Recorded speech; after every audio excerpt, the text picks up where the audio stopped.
morning, Mr. Chair, members of the committee. As the chairman said, we have two board bills, and you have a couple of sponsors on there.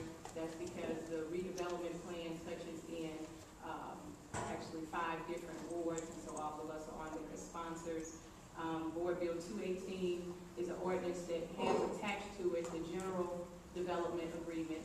And Board Bill 219 has attached to it the redevelopment plan, which was presented and discussed and passed out of the TIF Commission.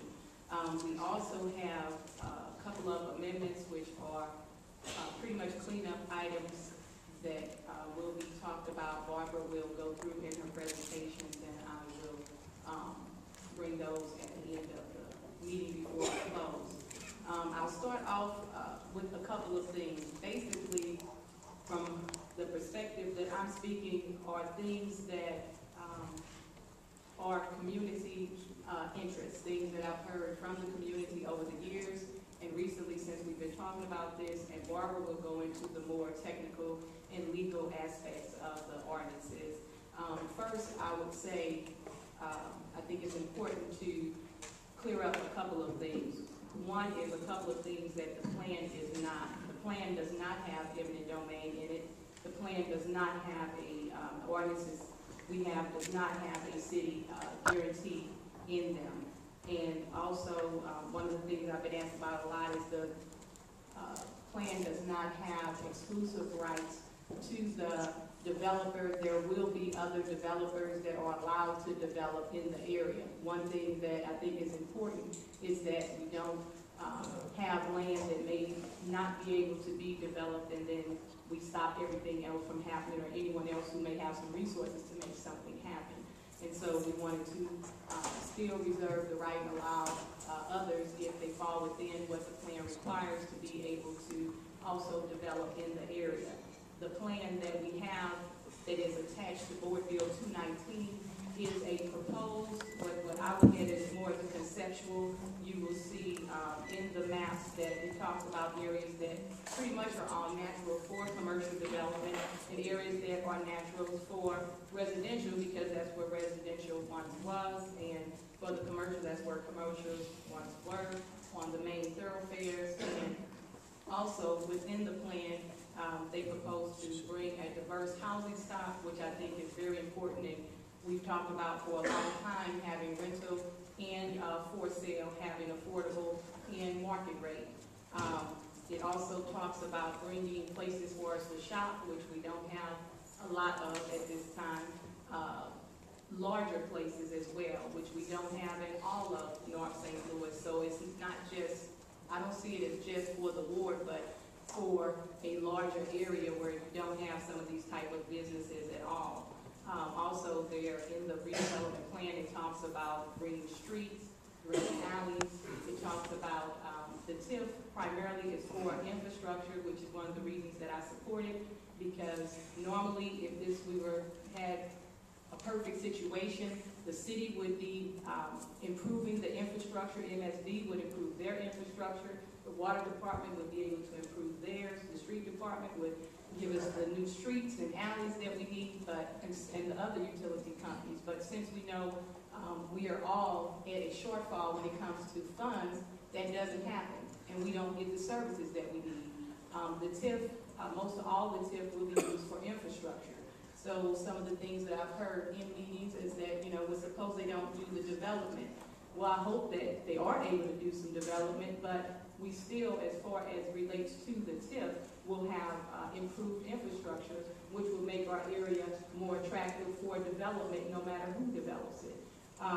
There is, in that plan, also talking about clean energy. We know with the stimulus money, the president has been talking a lot about green building and clean energy, and there are monies out there for that, and they plan to apply for some of those monies, have already started applying for some of them. So if that should happen, another reason why you see a large area covered is so that the services for the grants that are being applied for will service all of the area. So some people have sent letters to me saying, take my property out the redevelopment plan with eminent domain. Well, one, is no eminent domain in the redevelopment plan. And so, but it is important to know that when you're talking about new infrastructure and you're talking about bringing cleaner energy sources as well as higher technologies for communications, you cannot provide it for one household or half a block and not provide the service to the other half of the block.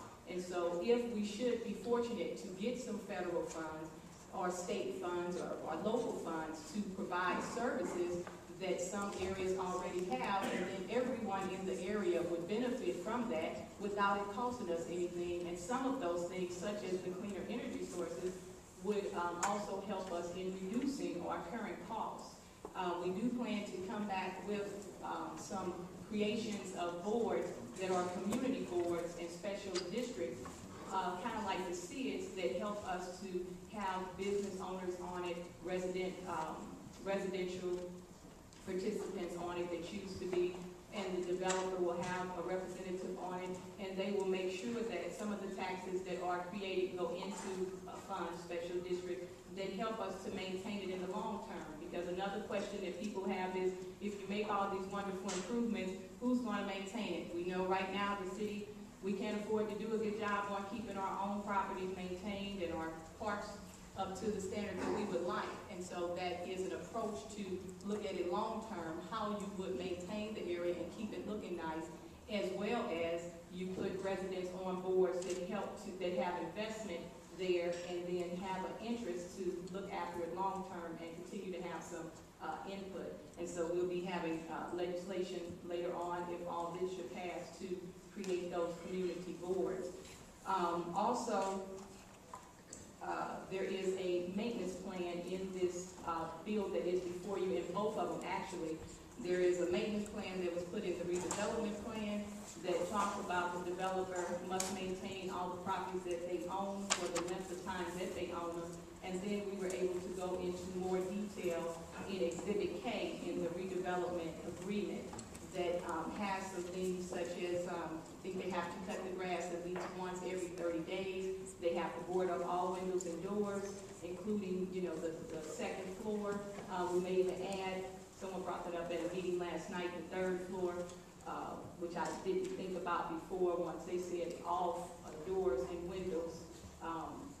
But we also have to develop 2 specific redevelopment agreements before they are able to get the TIF, and those we will be coming back for. Those have not been created yet. And so as we develop those, there are opportunities to add more specifics on things like maintenance, as well as some of my other concerns were minority participation, minority workforce opportunities.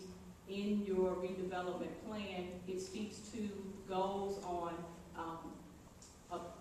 basically making sure that you meet at least the mayor's executive order of the 25 and 5, but also we've talked about workforce, and we've talked about working with our nonprofit housing corporations that already exist, that do many programs throughout the year and have a relationship with the residents, with working with them to do recruitment, of actually going out and recruiting our residents to come in and go to the institutions that exist for employment training. And we see the developer's role as getting the commitment from the companies to hire a certain percentage of people who are qualified for jobs that they bring. And I think that is a very reasonable request. I think that if everybody is willing, it will happen. But I also feel that it was very important to put it in the legal documents. And like I said, we will have more specifics in the 2 redevelopment plans that are coming, that have to come for the first phase for RPAs A and B. Also, there will be in there, and I think it's mentioned in the redevelopment agreement about funding it. Oftentimes, we know you may make a requirement or a mandate, and you can't really mandate. We know that you want to see significant minority participation, especially in areas that you're talking about 80-something% of minorities in the area, but then there's no funds to help make it happen. And so we're talking about funds to help make it happen. We know if we don't talk about that right now on the front end, what will happen will be very marginalized. And so that is why we are talking and planning, making it part of the plan, putting it in there, and I'm very serious about making sure that that happens.